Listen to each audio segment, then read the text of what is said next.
Hi, it's Sean David, and I just got back from my morning yoga class. And if you know yoga, it's a very powerful mind, body, and also spiritual practice. And especially at the higher levels, very physically challenging and also rewarding. With that, a lot of things come up because the body is pushed to the limits. So during class, I kept on envisioning this giant reset button.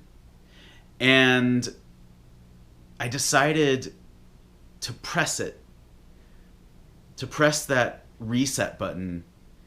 And it doesn't mean that things magically change. It's a continuation of the last moment being 2015 to now being 2016 to create extraordinary. And as much as I am standing for my own life and my own vision and my own extraordinary results, I am standing for you to do the same because we're all in this together. So, what does your reset button look like? Is it a new career? Is it creating new hobbies? Spending more family time? Taking vacations?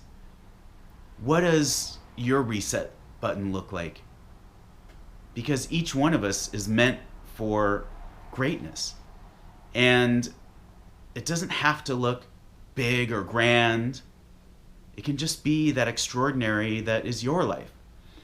And whether that's making a difference for a family, for one person, or for 1,000 people, or for 1,000,000 people, it's up to each one of us to take the steps.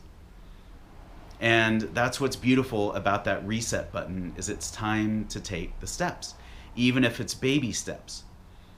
So, what is the step that you're going to take starting right now to create your extraordinary life? Because you are extraordinary. Happy New Year and namaste.